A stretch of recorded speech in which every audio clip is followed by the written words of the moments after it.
We arrive here out of many singular rooms, logging on from different screens and various locations. We come to be assured that brothers and sisters, the people we care about, are still with us, even though they remain temporarily at a distance. We come to join our voices in common speaking and singing. We come to rekindle and rediscover our sense of the holy and what is most important in this life. Here now, we are invited to dive in and worship something greater than ourselves in order to truly find ourselves and find some solace and peace in the ensuing wake. It is good to be together. Good morning to you all. Good morning and welcome to our service here on February 7th, 2021 here at First Parish Church in Weston. I am Jeff Barstow, the minister here, and we are glad that you could take a few minutes to join us on this day. If you are a new viewer, we welcome you. We are glad you have happened upon this program and this channel. And if you are a longtime member and friend, we thank you for tuning in. We're always happy to have friends and members join us. We strive to keep these services timely and hopeful, with something for everybody. We continue to miss the blessing, as many of you do, of being gathered here in person, to worship and to give thanks, to find inspiration, and to come away renewed. Our service participants this day include Jeff Weeding, our organist, TJ Rufo-Curran, our song leader and soloist, Bill Sano, our music director, and Camille Schmidtick, who is our chalice lighter. There will also be an outdoor cameo with Georgia Foote and members of our welcoming committee who will be on hand to welcome a few new members on this day of our annual meeting. Even amidst this historic pandemic, there are people who would like to join the church, and we will cheer them on as they sign the membership book during the service and then join us for fellowship hour on Zoom. Our opening hymn for today is Mysterious Presence, Source of All. The verses we will sing can be found in the order of service that was emailed out to many of you this morning and is posted on the online worship page of our website. Please, wherever you find yourself, rise up in body and or in spirit and join with us in singing a few verses of Mysterious Presence, Source of All.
Thank you, TJ and Jeff.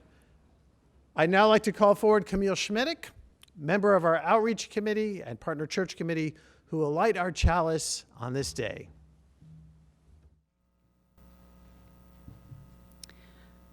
We light our chalice this morning in honor and celebration of the larger Free Church tradition of which we are a part. This congregation has been governed by its members as an autonomous community for over 322 years. Here, there are no bishops or popes. There are no councils or presbyteries. Just us, all of us who are members and supporters of this community and church. We therefore light our chalice in celebration of the many contributions of time, labor, and resources made by our members during this unusual and challenging past year. The light we kindle reminds us of the many ways we have let our own light shine over the last many months for one another and for the larger area. This is a wonderful church because of our collective goodwill and efforts. Here's to finding ways to serve what is truly and decent and holy in this world.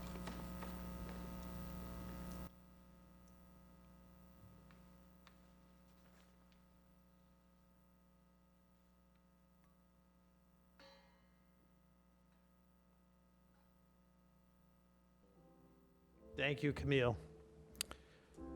We now invite you to participate in a recent tradition here at First Parish Church, the virtual exchange of peace.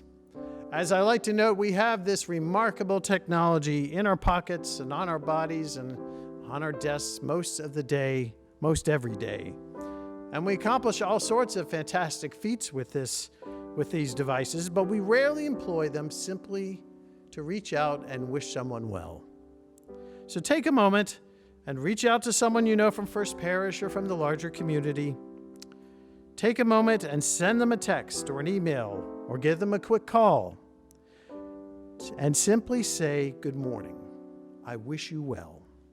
Say you can't talk long right now because you are actually attending a service, and it's okay if they don't quite understand or think that's a bit odd. Tell them you are participating in a ritual service right now and wanted to take a moment and wish them peace and goodwill during this time when so many folks are having a hard time.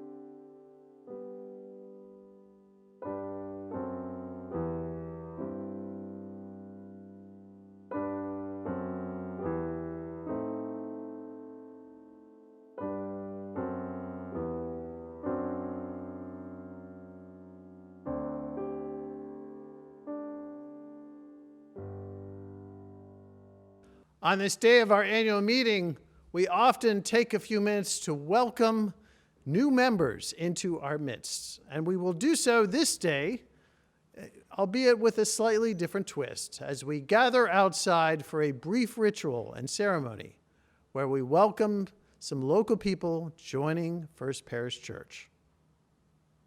As noted earlier in the service, we are delighted to be welcoming a few new members during this strange time in all of our lives and the life of First Parish Church in Weston. I'm delighted to have them here with us today as we tape our service for the weekend. I wanted to introduce them and invite them to come forward and sign the membership book. We will then participate together in a brief new member ceremony and present them each with a token of welcome as fellow members of this congregation.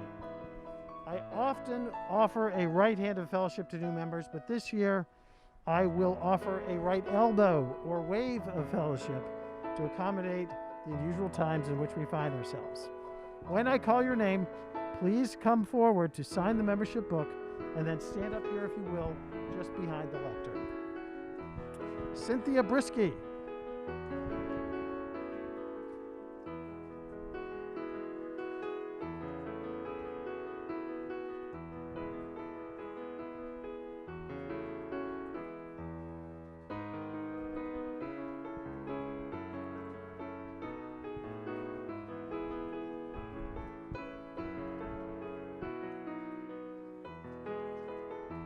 Todd Brisky.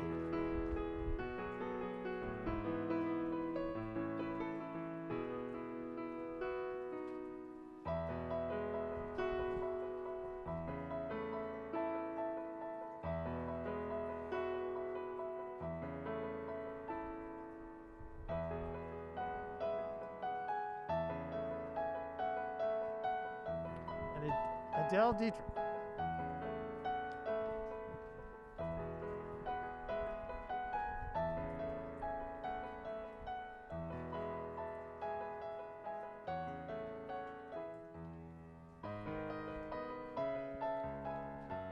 And now there is, join with me if you would, in our ceremony. Fellow members, by joining this church, you confirm the fellowship of free faith. Here may you find the warmth of Christian fellowship and a measure of religious growth. With your help, we will find a renewal of our trust in the worthiness of life and the wonders of God's universe. Could I ask Don Pearson, as chair of the board, to come forward?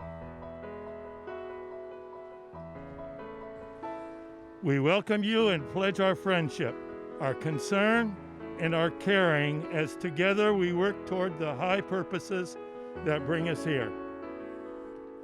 Therefore, would you join with me together in saying, together, we do hereby renew the ancient covenant of this church with God, promising to walk in love one towards another in all the ways of God known or to be made known unto us.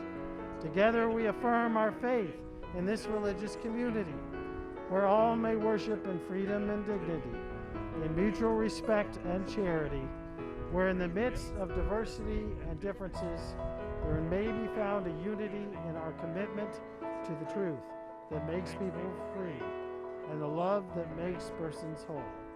Therefore, in the love of truth and the Spirit of Jesus Christ, we join for the worship of God and service to humankind. And as I noted, there's an ancient tradition of offering the right hand of fellowship. I'm going to do a wave.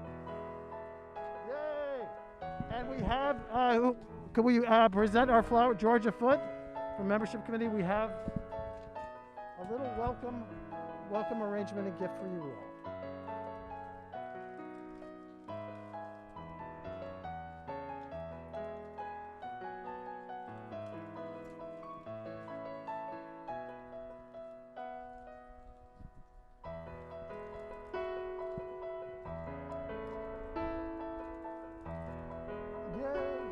Invite all of you, wherever you're watching this, to give them a hand.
Our reading for this day comes from the prophet Ezekiel in the Hebrew Bible. Ezekiel lived among his people, the Jewish tribes, while in captivity in Babylon around the 6th century BCE, after Jerusalem had been sacked and invaded by the Babylonians. I want to read you a short section from one of the later chapters of this book or scroll of Ezekiel. It takes place during a vision that Ezekiel has of a restored Judaism, of a restoration of his people. Hear now Ezekiel chapter 47, verses 1 through 9. Then the Lord brought me back to the entrance of the temple, and there water was flowing from below the threshold of the temple towards the east, for the temple faced east. And the water was flowing down from below the south end of the threshold of the temple, south of the altar. And then he brought me out by way of the north gate and led me round on the outside to the outer gate that faces towards the east. And the water was coming out on the south side as well. And going eastwards with a cord in his hand, the man measured 1,000 cubits, and then led me through the water, and it was ankle deep. Again he measured 1,000, and led me through the water, and it was knee deep. And again he measured 1,000, and led me through the water, and it was up to the waist. Again he measured 1,000, and it was a river that I could not cross, for the water had risen, and it was deep enough to swim in, a river that could not be crossed. And he said to me, Mortal, mortal, have you seen this? And then he led me back along the bank of the river, and as I came back, I saw on the bank of the river a great many trees on one side and on the other.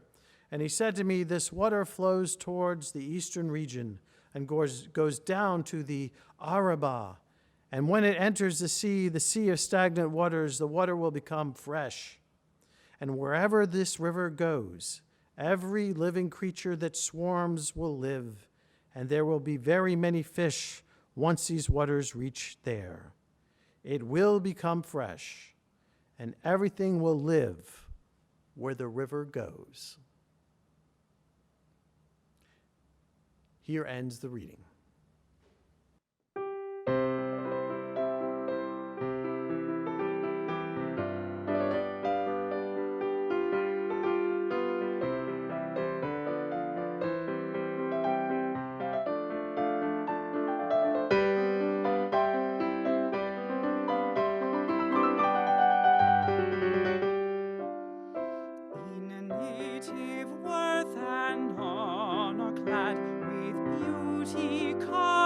Strength adorned, erect with front serene, he stands, Amen, the Lord and King of nature all.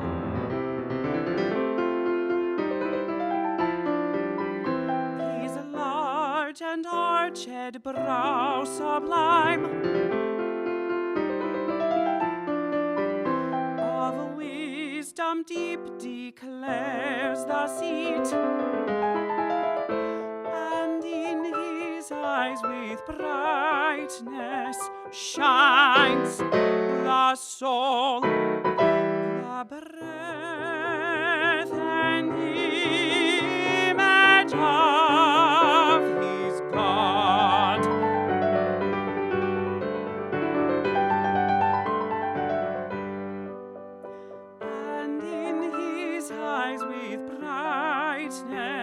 Shines the soul, the breath and image of his God.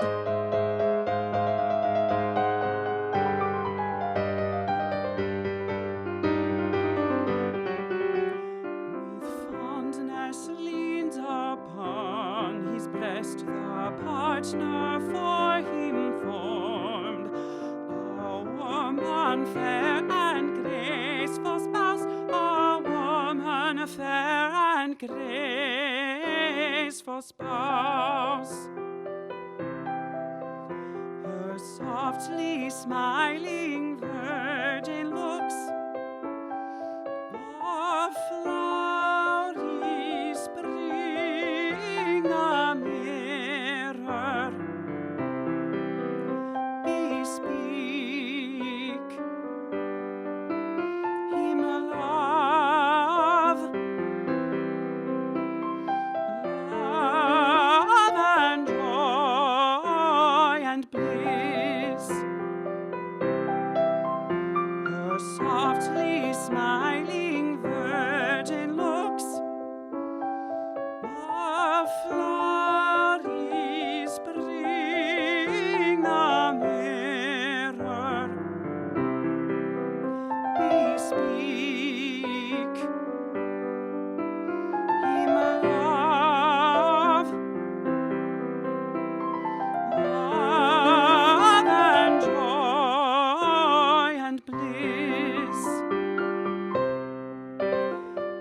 speak him love and joy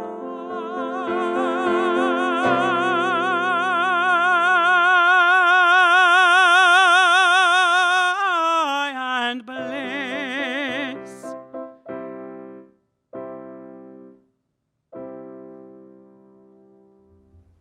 Thank you, TJ and Jeff. So 12 months ago, I stood in this very pulpit on the first Sunday in February, on the day of our annual meeting, and I had big plans for the spring of 2020, actually for last year in general. We had planned several new programs for youth. We had a speaker series on inequality and society all lined up. And I had a great Bible study on the theme of justice on the calendar. We also had several events already scheduled dealing with our plans to become an official welcoming congregation. We were planning a trip to Hungary and Romania last October to visit our partner church congregation in Torda, Romania, and then have a trip to Budapest, all led by Larry Coburn and our partner church committee. All in all, we were primed and ready with a sense of momentum and optimism, and we were ready to go. 12 months ago, when I stood here, there were only scattered reports about a new respiratory virus making its way to the United States from China. 12 months ago. And then the world changed. The last public service we held here in this sanctuary was on Sunday, March 8th of last year. It was a show tune Sunday with students from Berklee College of Music performing that morning. They were terrific. By then, it had become readily apparent, though, that we were going to have to maintain social distancing. We were going to have to avoid meeting in groups. We were going to have to flatten the curve of mounting cases of COVID-19 in our population and in our ICUs. And as a result, houses of worship and schools and stores and businesses all had to close down, all had to revisit how they managed their activities. What a long, strange journey it has been. Well, this morning I stand before you, so to speak, once again, with some feelings of optimism and energy, but also with a mix of sorrow and gratitude. Sorrow for the challenges we have faced and the lives that have been lost, and gratitude for the blessings that we have experienced. I do not think any of us could have predicted how any of this would have played out 12 months ago.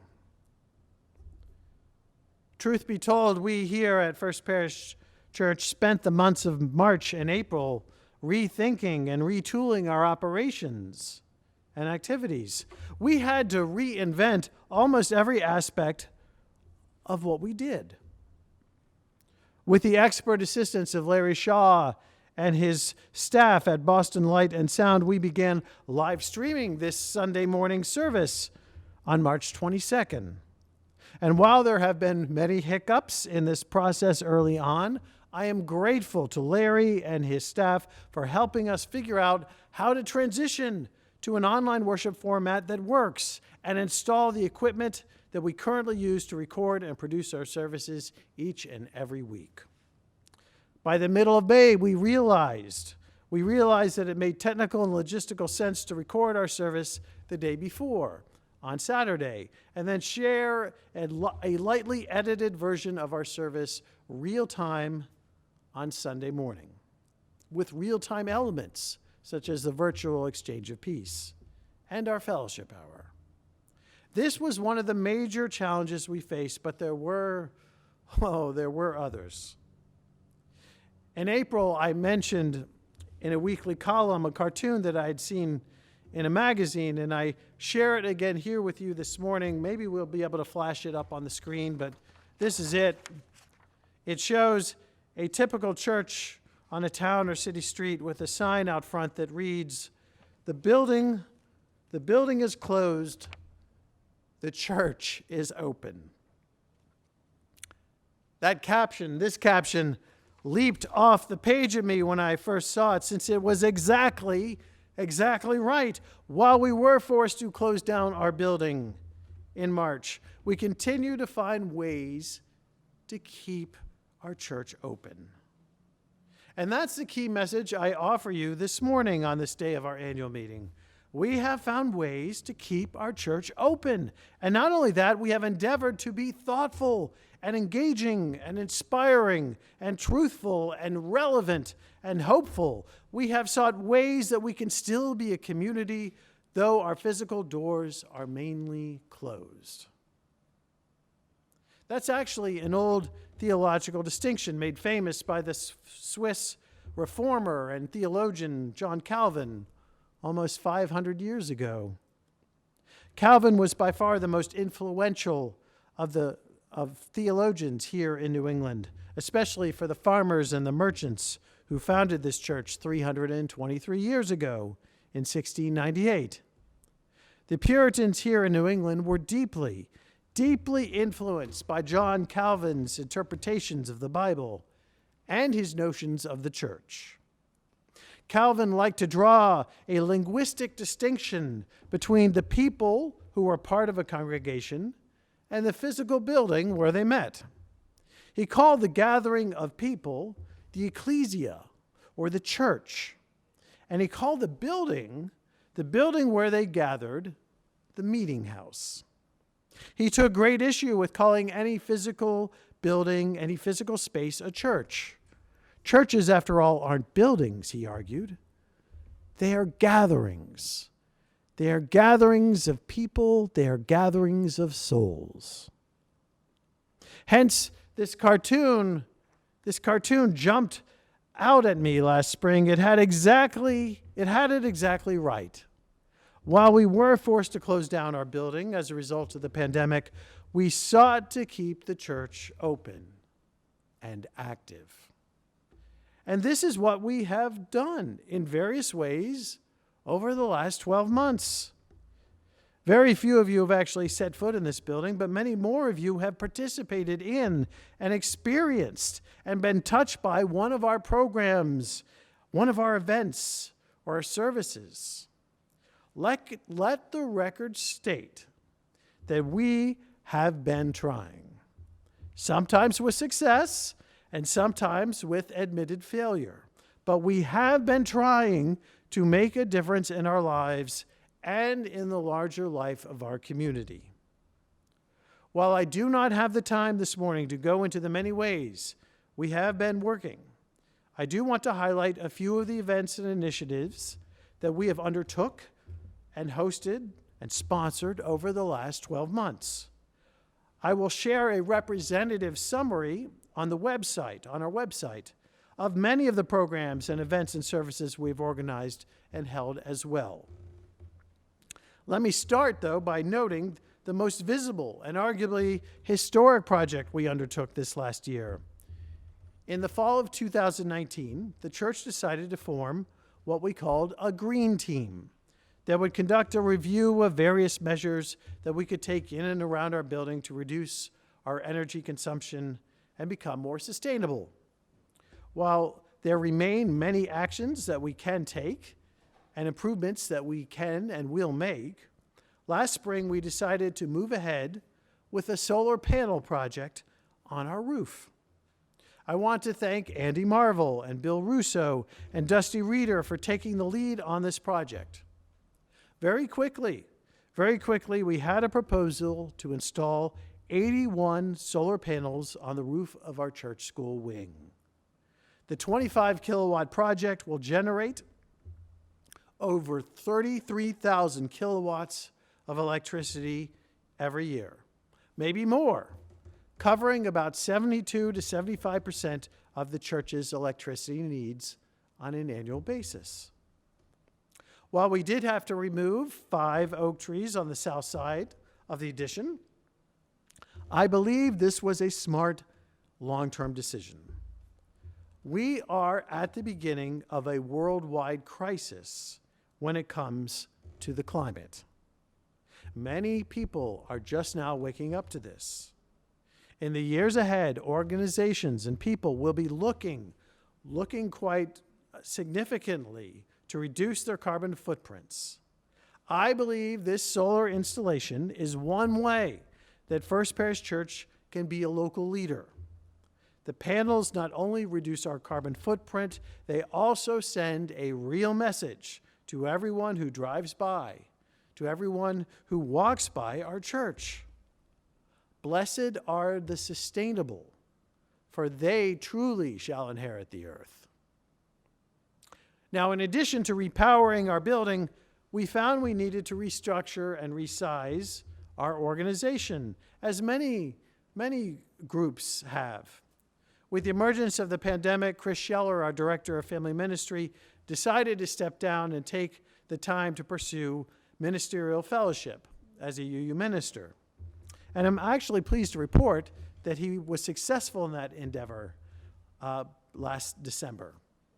With Chris stepping down, we were able to restructure that position to better meet the changing needs of our congregation. And after forming a search committee last summer, I was pleased to see we had a very strong candidate for the new Minister of Family Ministry and Community Outreach. The Reverend Sarah Napoleon started in the middle of September, and I'm delighted to have her on board. While starting a new job during a pandemic has had its challenges, I am pleased with how Sarah has stepped into her new role and found ways to make a real difference here at First Parish, even on the Sundays when she's not even with us in person. We also had other staff members step down this summer and fall, with longtime custodian Steve Merles retiring and our office assistant Heather Sukioka resigning because of the pandemic.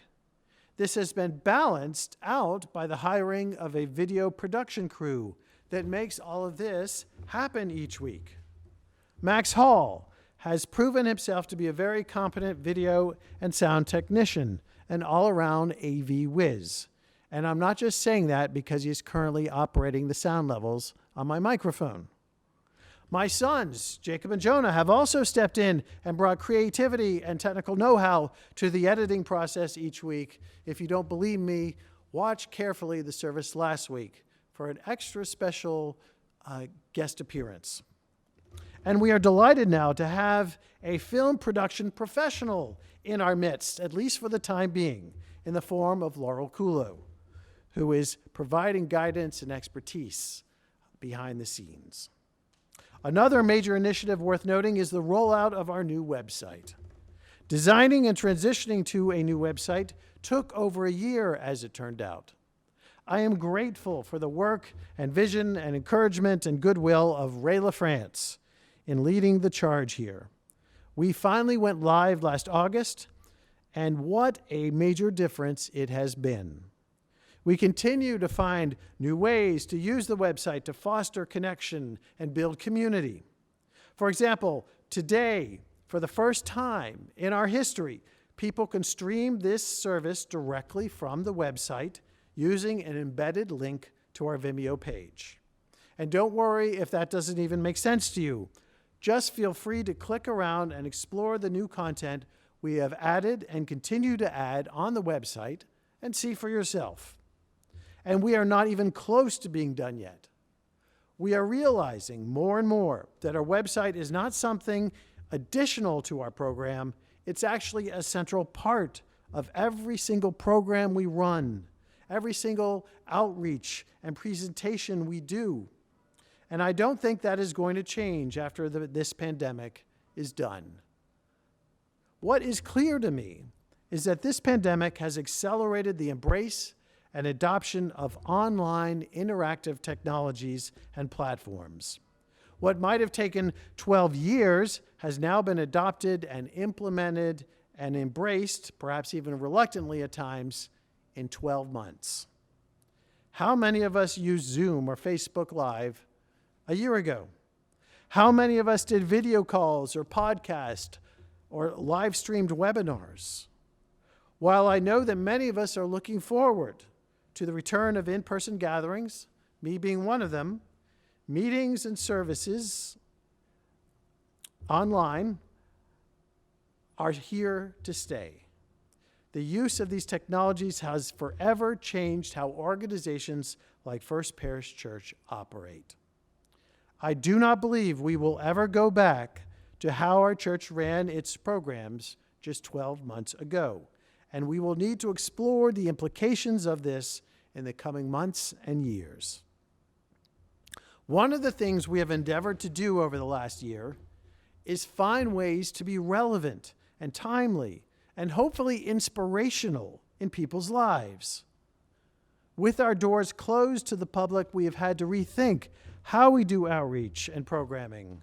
And I'm actually quite proud of the events we have hosted and the many programs we have offered. Based on my assessment and tabulation, we have offered at least 26 different events and programs since last February, some in person and most online or virtually. We hosted concerts by the Skylark Vocal Ensemble and lectures by the State Director of Common Cause. We participated in the Peace Vigil in March on the town green here in Weston after the death of George Floyd last June. And we hosted drumming circles and outdoor film nights in our parking lot. We kept finding ways to reach out and to engage, and I think that has made a difference. We also created whole new outreach initiatives. Last week, I described the creation and ongoing work of the Weston Cares Fund, so I won't go into that again here, except to say that I am so very proud and honored to be a part of a church community that has found ways to help some of the most needy families in our area. This congregation has a long history and track record of what I'll call philanthropic entrepreneurship and innovation. And I think the Weston Cares Fund is the latest example of that. I would like to think that relevant work and inspirational and helpful programming continues to flow out of our church and community. That's my vision, at least. And it is a vision inspired, in part, by the reading we heard this morning. The prophet Ezekiel lived during the 6th century BC at a time when the Jewish people were living in captivity in Babylon. They had been forcibly displaced from their homeland in Israel and moved hundreds of miles to the east. Later in his book, Ezekiel describes this vision that he has for his nation returning to their homeland, with his people living a restored life in Jerusalem. And part of this vision involves a rebuilt and restored sacred temple. We heard some of that vision this morning, in which Ezekiel describes water literally flowing out from the different sides of this rebuilt temple and forming lakes and streams that would nourish his people and their lands. He describes walking out 1,000 cubits, which is about 2,500 feet. A cubit in the ancient world was from the typical man's fingertip to his elbow. That was roughly the dimension of a cubit before people had measuring tape and the like. So that would have been about 2,500 feet in each direction of this temple. Water was flowing into streams and then rivers. Water was nourishing his people's lands. Lest we forget, water was an important symbol of life and health for a people who lived amidst an arid landscape. Perhaps living for 80 years or more near the desert in modern-day Iraq informed Ezekiel's vision that we heard. He wrote, "As I came back, I saw on the bank of the river a great many trees on one side and on the other. And the Lord said to me, this water flows towards the eastern region and goes down into the Hereby.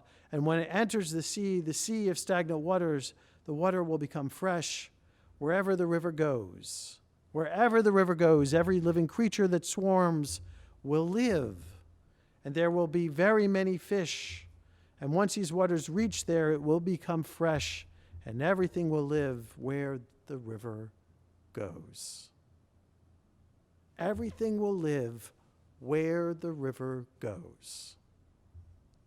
I love that line. In a way, this passage and this image has informed my vision for First Parish Church in Weston and our ministry together.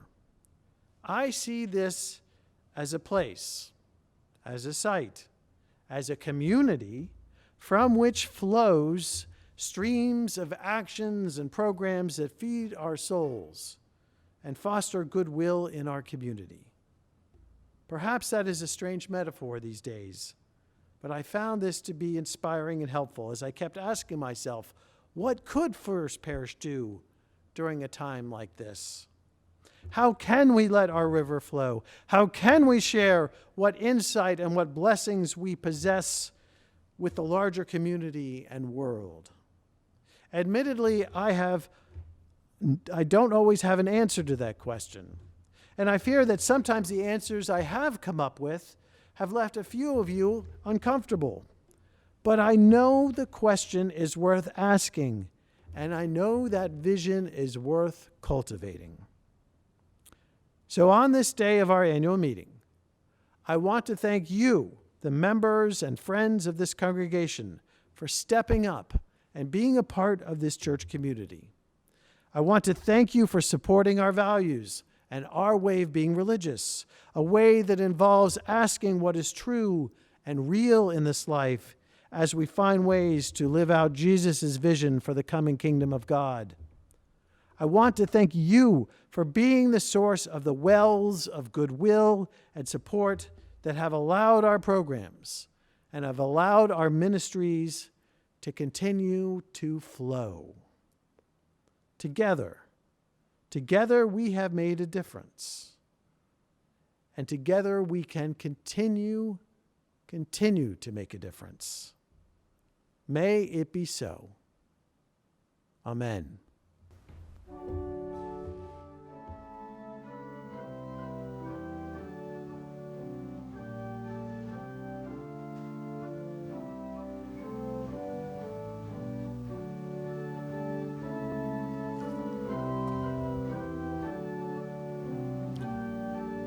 Wherever you are sitting right now, watching this video online, I invite you to join with me. Join with me in a brief moment of prayer. Take a breath, straighten your spine, pull your head a little bit up closer to the sky. Let us pray.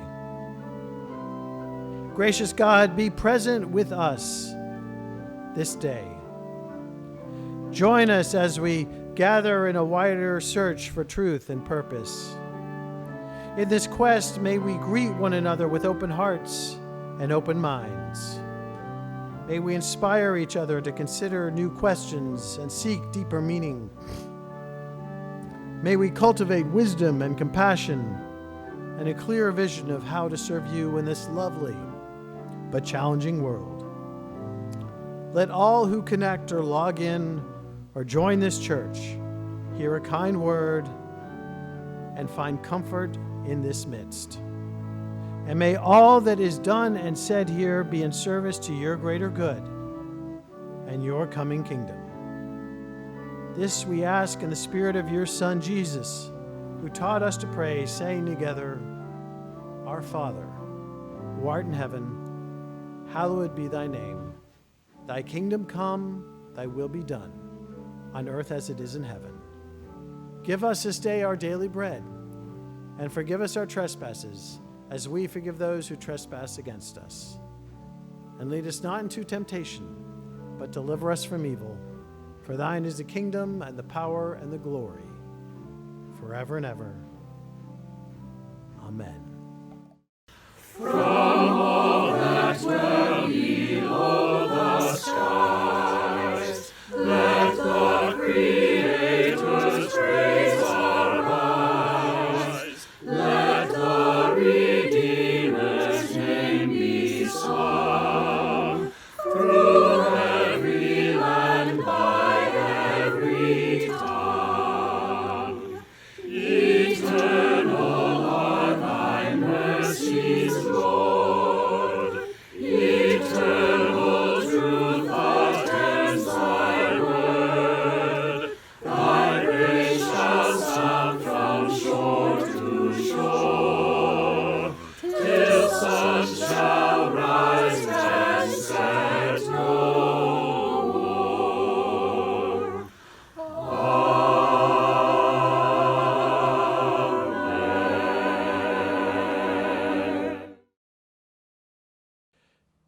Thank you for joining us today. We invite you to check out upcoming programs and gatherings we have, including our virtual fellowship hour that begins at 11:30 a.m. on Zoom.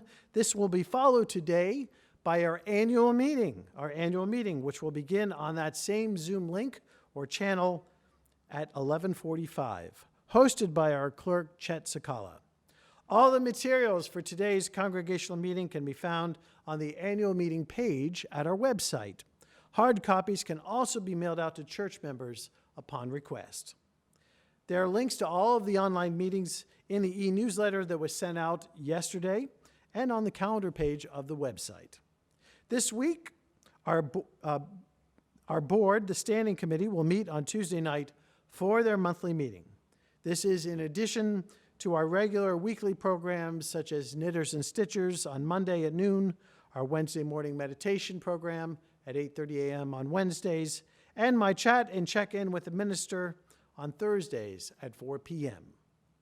Finally, next week, I want to note that we will be holding a Valentine's Day themed service in which we hold up and celebrate the work of our Welcoming Congregation Committee. In addition, the Committee on Adult Ministry and Programs is sponsoring a secret Valentine's Day exchange that we're calling Secret Sweeties. Sign up to commit a random act of sweetness for another member of the congregation, delivering some sort of sweet item to their house outside at their mailbox, not inside.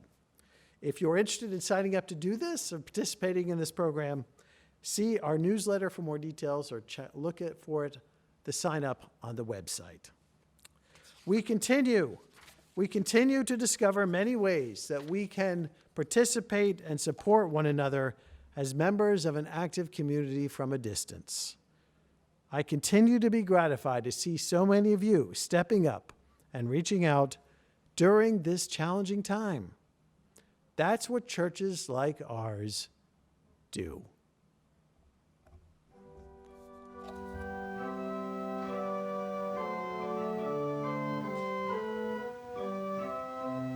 Thank you for joining us today. May the Lord bless you and keep you. May the Lord keep all those whom you love, whether here or in some other place. May God be your companion, and you be God's friend as you walk together through all the days of your life. And at the journey's end, may you find the welcome of God's love. It keeps us all.